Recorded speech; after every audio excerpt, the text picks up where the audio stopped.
former Senior Chief Petty Officer Daniel Cross sat motionless in his truck in the parking lot of County General Hospital in Vista, California, staring at paperwork he'd been avoiding for 3 weeks. Medical discharge documents, permanent disability rating, official termination of a 22-year career as a Navy SEAL that had defined every aspect of his identity since age 22. At 44, Daniel looked older than his years, not from physical aging alone, but from the particular erosion that came from chronic pain management, sleep disruption, and the psychological weight of losing the only profession he'd ever truly mastered. A spinal injury from a halo jump gone catastrophically wrong 6 months ago had ended his operational life with the kind of sudden finality that SEALs trained to inflict on enemies but never expected to experience personally. The jump had been routine until it wasn't. A training exercise over Southern California, equipment malfunction during canopy deployment, emergency procedures executed correctly, but physics proving unforgiving. Daniel had landed hard, compressing his L5-S1 vertebrae and herniating discs that created permanent nerve damage radiating down both legs. 3 surgeries, 8 months of intensive physical therapy, evaluations by multiple orthopedic specialists who all reached the same conclusion: compatible with civilian life, incompatible with special operations requirements. The Navy's Physical Evaluation Board had been thorough and clinical in their assessment. Permanent disability rating of 60%, medical retirement with full benefits, including pension, and continued healthcare through TRICARE. Honorable discharge with commendations acknowledging 22 years of exemplary service across 6 combat deployments spanning Iraq, Afghanistan, and classified operations in locations he couldn't discuss even in retirement. The VA wanted him processed into their disability system. His command wanted closure on his personnel file. Daniel wanted to go back to a body that worked, a team that needed him, a purpose that felt larger than prescription bottles labeled with names he couldn't pronounce and strangers saying, "Thank you for your service," with well-intentioned platitudes that meant nothing to someone who'd lost everything that mattered. Now he worked as a security consultant, analyzing threat assessments, conducting vulnerability audits, training corporate security teams. Work that engaged fragments of his expertise, but left him feeling like a shadow of who he'd been. The chronic pain was manageable with medication and disciplined physical therapy, but it created limitations that reminded him constantly of what he'd lost. In the passenger seat, resting his massive head on the center console with the kind of patient companionship that required no words, was Brutus, a 10-year-old German shepherd who'd been Daniel's canine partner for 3 deployments, spanning 7 years. Brutus had retired 8 months ago after taking shrapnel from an IED blast that left him partially blind in his left eye and completely deaf in his left ear. The explosion had occurred during a compound clearing operation in Afghanistan. Daniel's team breaching a suspected weapons cache, Brutus detecting secondary explosives that the initial sweep had missed. The dog's alert saving 5 operators, but positioning him directly in the blast radius when the device detonated. Shrapnel had penetrated Brutus's left eye, destroying the lens and causing permanent vision loss. The concussive force had ruptured his left eardrum beyond surgical repair. German shepherds were prized as military working dogs for their exceptional sensory capabilities: keen eyesight, acute hearing, powerful olfactory detection that made them invaluable for explosive detection and patrol work. Brutus had been elite even among military working dogs, qualifying in the top 5% of his training class at Lackland Air Force Base and demonstrating threat detection capabilities that had saved lives dozens of times during deployment. But the IED blast had permanently compromised those capabilities. Brutus could still see and hear, but the loss of one eye eliminated depth perception, critical for navigating rough terrain at speed, and the loss of one ear created auditory blind spots that made him unsuitable for combat operations where 360-degree awareness meant the difference between mission success and catastrophic failure. Military veterinary evaluation had been unambiguous. Medical retirement, adoption by handler under National Defense Authorization Act provisions, qualified for VA disability compensation for retired military working dogs. They were both damaged, diminished, officially done with the profession that had defined their identities. Brutus navigated the world with compensated senses and the same restless frustration Daniel felt. Still capable, still dangerous when necessary, but permanently reduced from what they'd been at their operational peak.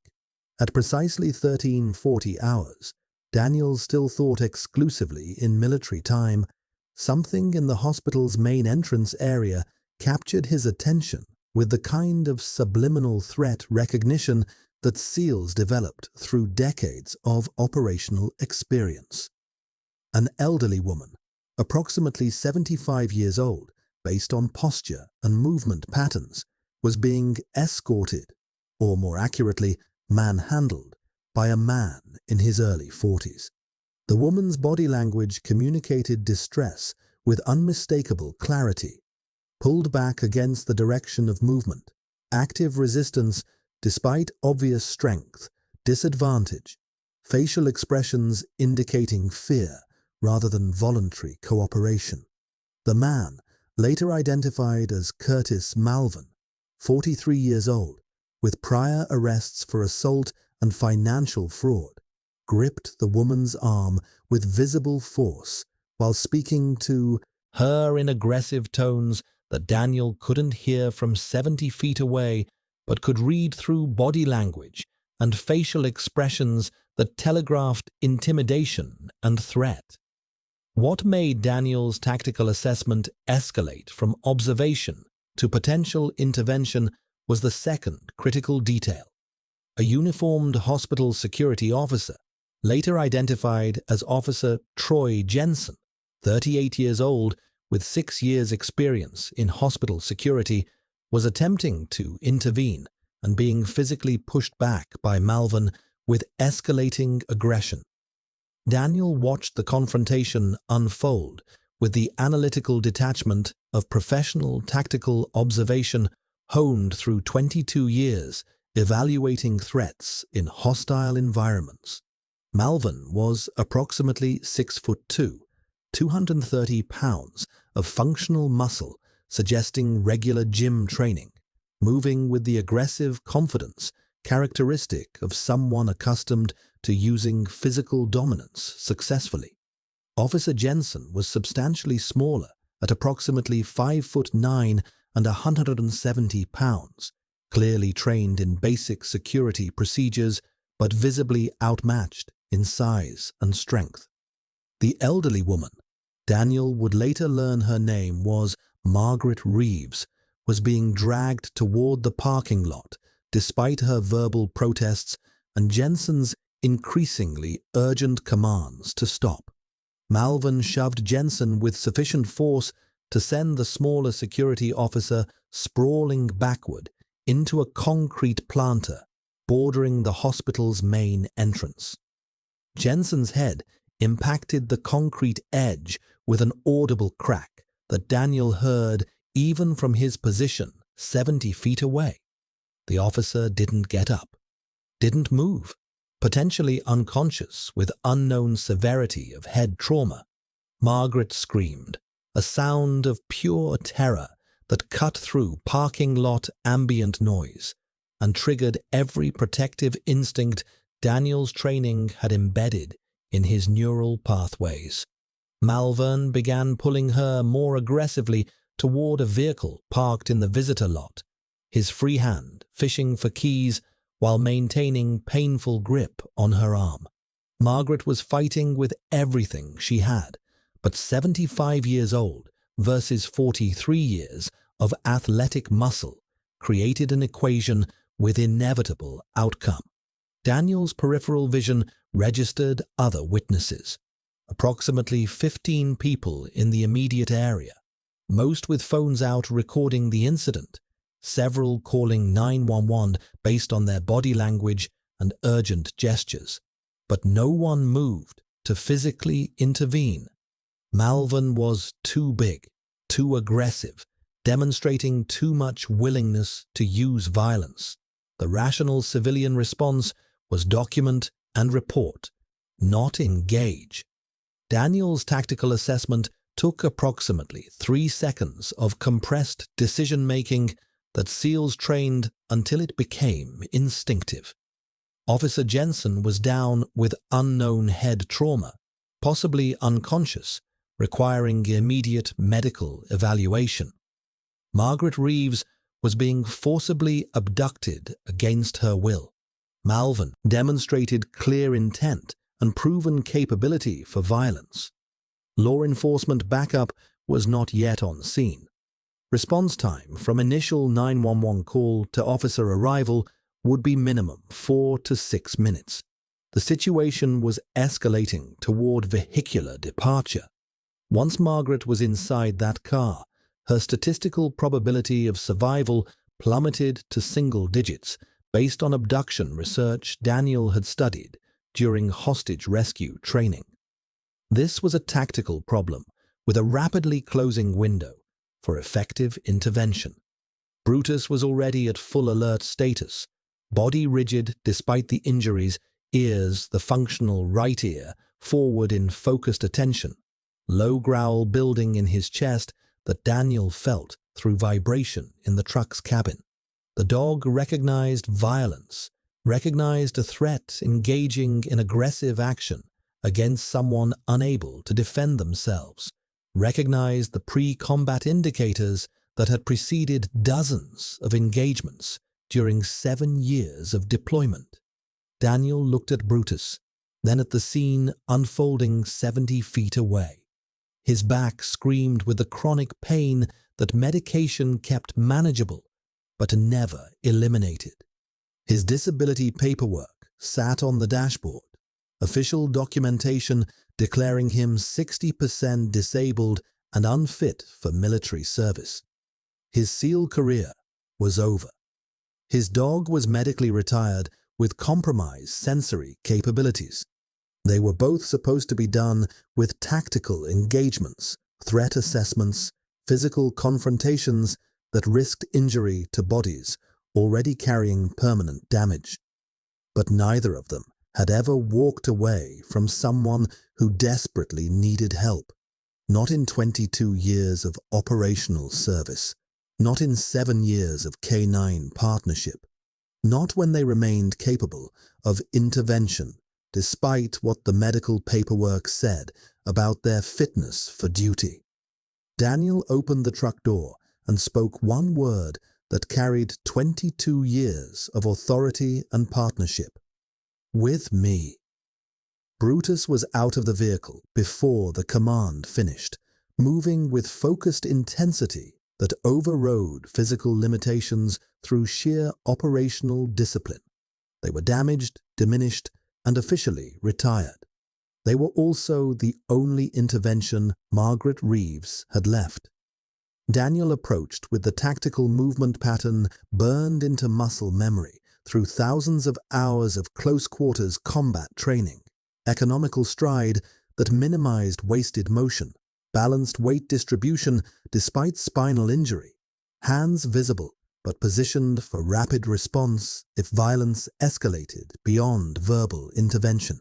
His voice cut through Margaret's screaming and Malvern's cursing with calm, absolute authority that commanded immediate attention. Let her go. Step back. Do it now. The tone wasn't aggressive or emotional. It carried the professional command presence that SEALs developed for de-escalating situations before violence became necessary. Malvern spun to face this new potential threat and conducted his own rapid assessment. What he saw appeared to validate his confidence. A middle-aged man with grey threading through his beard, moving stiffly with visible favoring of his back, suggesting injury or chronic pain, accompanied by a dog that was obviously old and damaged, scarred, with a cloudy left eye that indicated partial blindness. Malvern's response was predictable for someone whose entire conflict resolution toolbox consisted of intimidation and physical dominance. "Walk away, old man, or you're next after I deal with this family business." He punctuated the threat by tightening his grip on Margaret's arm hard enough to make her cry out in pain. That verbal threat, combined with escalating violence against a protected person, represented Curtis Malvern's critical tactical mistake, demonstrating continued aggression in front of a Navy SEAL and a combat-deployed K-9 who were both hardwired through years of operational conditioning to respond to threats against persons unable to defend themselves. Daniel didn't respond verbally. Words had failed to achieve compliance, and Malvern's body language indicated he interpreted verbal intervention as weakness to exploit rather than warning to heed. Daniel gave Brutus a hand signal perfected through 7 years of combat partnership. 2 fingers pointed directly at Malvern, then tapped twice against his thigh. The signal's meaning was tactically precise. Target acquired, prepare to engage on command, maintain readiness. Brutus shifted his weight distribution despite the injuries that created chronic pain and compromised mobility, every muscle in his 70-pound frame coiling for explosive action. The dog's single functional eye locked onto Malvern with predatory focus, honed through 3 combat deployments. The growl intensified, a sound that carried 7 years of detecting threats, protecting his handler, and engaging enemy combatants when authorization came. Malvern made his second catastrophic tactical mistake, born from complete inexperience with trained combat operators. He released Margaret and squared up to Daniel, believing he could intimidate or overpower this broken old soldier through size, strength, and aggressive posturing. He threw a wide, telegraphed haymaker, the kind of punch that worked effectively in bar fights against untrained opponents who telegraphed their own strikes and fought with emotion rather than discipline. Against someone with 22 years of SEAL close-quarters combat training, it was like attacking in slow motion. Daniel didn't block the punch. Blocking required force-on-force contact that could damage his already compromised spine. Instead, he redirected Malvern's momentum using a joint manipulation technique that rotated the larger man's elbow past its natural range of motion, guided his uncontrolled forward momentum into a controlled fall, and put him face down on the asphalt parking lot surface in under 2 seconds of fluid, economical movement. The entire technique was clinical, efficient, and precisely calculated to cause compliance through pain without inflicting permanent joint damage or fractures. Malvern's arms screamed in agony as ligaments stretched to their maximum tolerance, but nothing tore, nothing broke, just overwhelming pain that should have ended resistance immediately. But Malvern was strong, aggressive, and fueled by rage that overrode rational assessment of his tactical situation. He bucked violently against Daniel's restraint hold, using his superior size and gym-trained strength to attempt escape, despite the joint lock that should have made resistance impossible. Daniel's back spasmed, the L5S1 injury flaring with white-hot pain that momentarily loosened his grip on Malvern's controlled arm. Malvern felt the weakness in Daniel's hold and pushed harder, beginning to rise despite the pain, interpreting the momentary loosening as opportunity for reversal. His combat sports training suggested that ground position could be recovered, that size and strength would prevail if he could just power through the joint lock. That's when Brutus engaged with the professional precision that characterized military working dog tactical training. The dog moved without wild aggression or out-of-control attack. Every aspect of his engagement was calculated, controlled, and executed with the discipline of 3 combat deployments. Brutus took Malvern's free arm in a controlled bite, applying pressure calculated for pain compliance and threat immobilization rather than maximum tissue damage.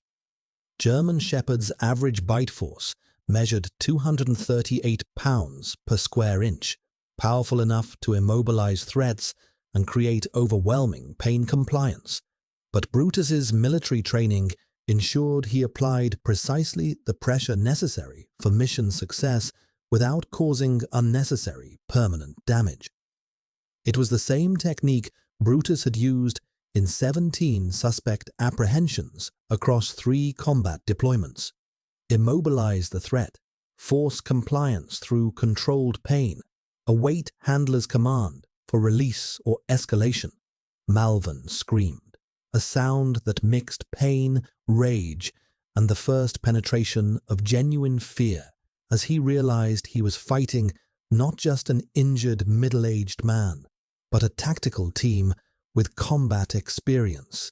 He tried to strike Brutus with his pinned arm, but Daniel reapplied the joint lock with agonizing precision that made Malvern's attempted resistance collapse immediately. The engagement from initial physical contact to complete threat neutralization lasted exactly 19 seconds, according to hospital security camera footage that would later be analyzed frame by frame. Daniel maintained the restraint hold with his knee positioned on Malvern's spine, applying sufficient pressure to ensure compliance without causing spinal injury while breathing through the waves of pain radiating from his own injured back. Brutus held position on Malvern's arm with professional discipline, not releasing, not increasing pressure beyond what mission requirements demanded, just maintaining control and awaiting handler's command. Margaret stumbled backward and collapsed against a parked car, sobbing with relief and residual terror. Other witnesses finally moved. Someone ran to check on Officer Jensen. Multiple people confirmed 911 calls were in progress. One compassionate bystander provided water to Margaret while speaking reassuring words. Hospital security and Vista Police Department patrol units arrived within 4 minutes of the initial 911 calls. Response time accelerated by multiple callers reporting assault on security officer and violent abduction in progress. They found Daniel maintaining perfect restraint control on a large, aggressive suspect, while a one-eyed, partially deaf combat K9 held textbook apprehension position. Officer Jensen was conscious but disoriented, with visible laceration on his scalp and symptoms suggesting probable concussion requiring immediate medical evaluation. Margaret was terrified but physically unharmed, beyond bruising on her arm where Malvern had gripped her. The investigation that followed revealed the full horror of what Daniel and Brutus had prevented. Curtis Malvern was Margaret Reeves's stepson from her deceased husband's first marriage, a relationship that created no inheritance rights under California law. Margaret had advanced dementia and controlled an estate valued at $1.8 million, including property, investments, and life insurance policies.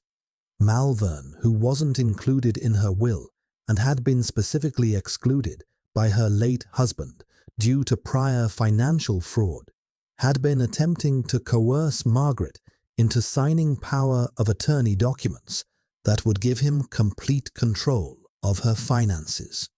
When she refused during what hospital staff thought was a friendly family visit to her room where she was recovering from pneumonia, Malvern decided to take her to his home and convince her properly, which investigators later concluded meant extended isolation, psychological and possibly physical abuse, and potentially her death disguised as natural causes attributable to her dementia and fragile health.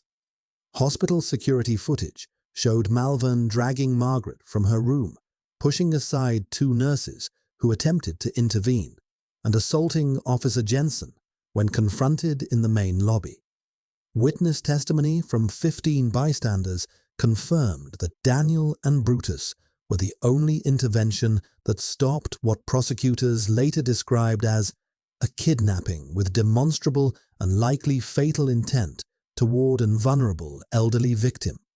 Margaret's attending physician provided expert testimony that given her fragile health status recovering from pneumonia combined with advanced dementia and the extreme stress Malvern was inducing, even several hours in his custody could have resulted in cardiac arrest, stroke, or other medical crisis with potentially fatal consequences.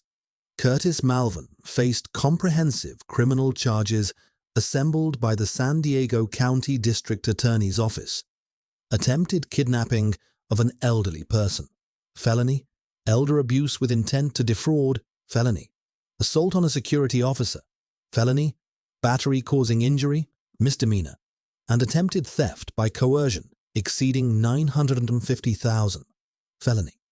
His bail was set at $500,000, which he couldn't meet. Facing overwhelming evidence, including security footage, multiple witness testimonies, and expert analysis of his financial motives, Malvern accepted a plea agreement to avoid trial. He received a 12-year prison sentence with no possibility of parole before serving minimum 8 years. The courtroom gallery during sentencing erupted in spontaneous applause when Daniel entered with Brutus, the scarred, partially blind, partially deaf combat K-9, who had held a dangerous criminal in perfect controlled apprehension until law enforcement arrival. Multiple victims' rights advocates attended to support Margaret, and 3 different news crews covered the sentencing as a story about retired warriors who refused to quit protecting the vulnerable.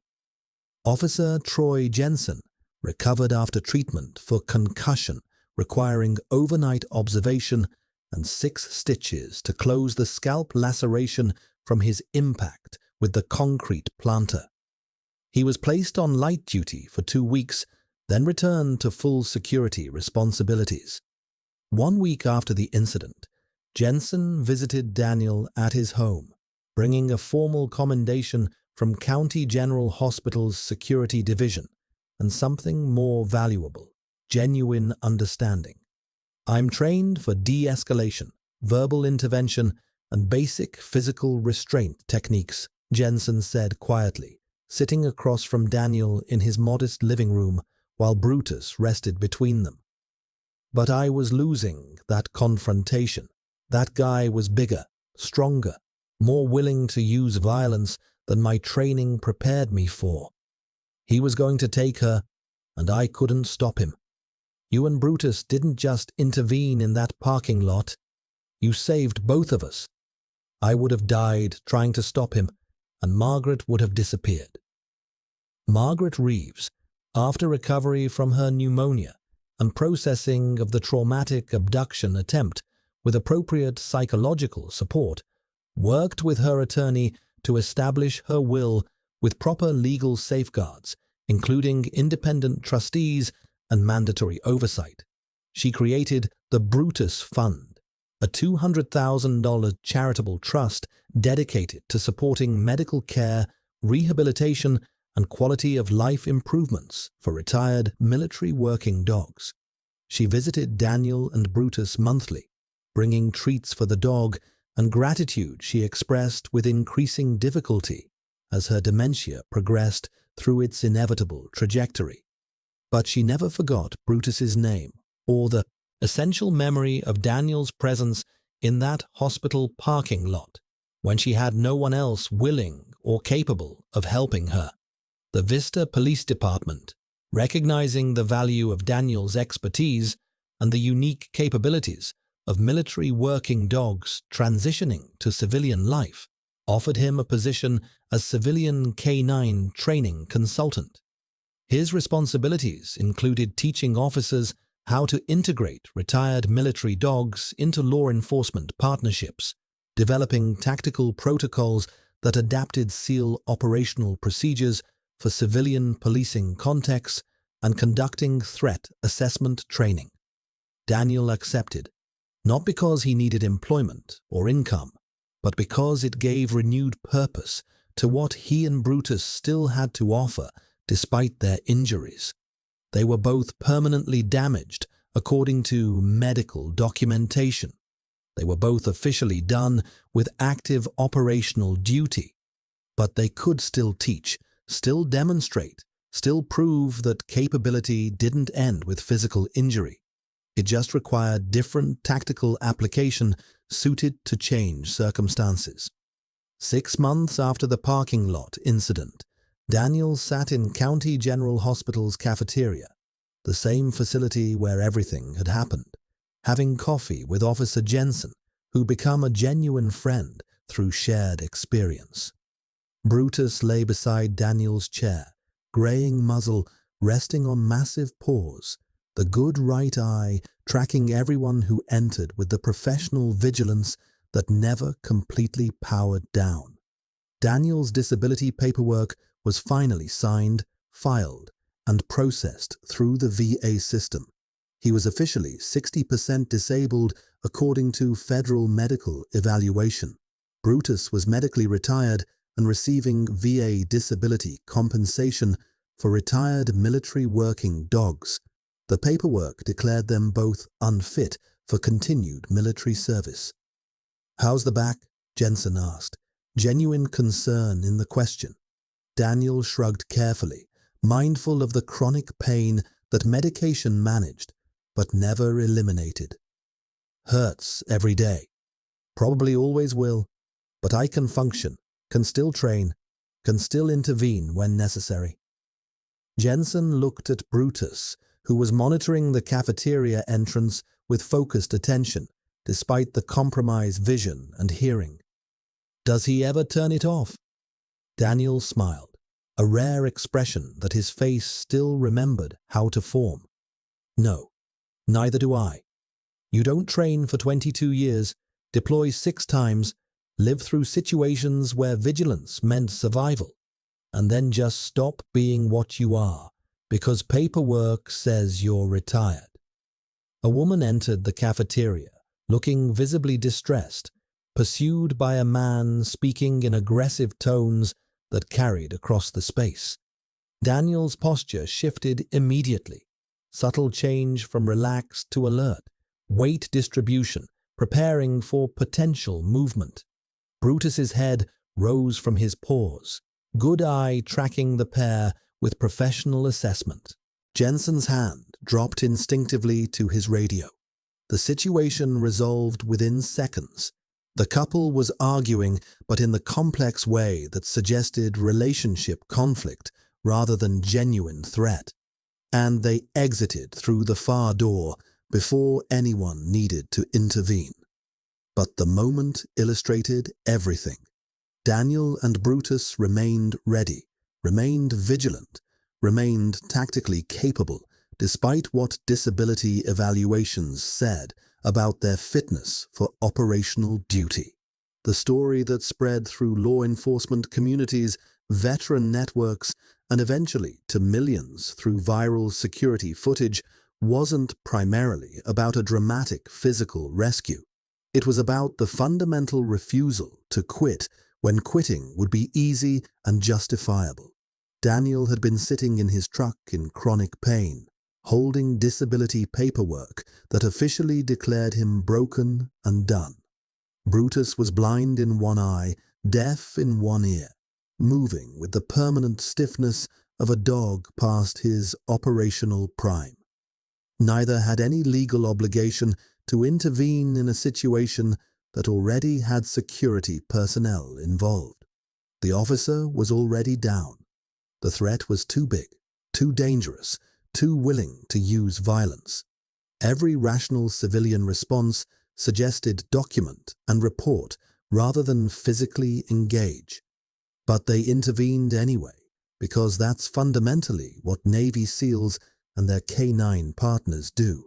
They assess threats with professional precision, they protect those who cannot protect themselves, and they engage decisively when everyone else hesitates or retreats.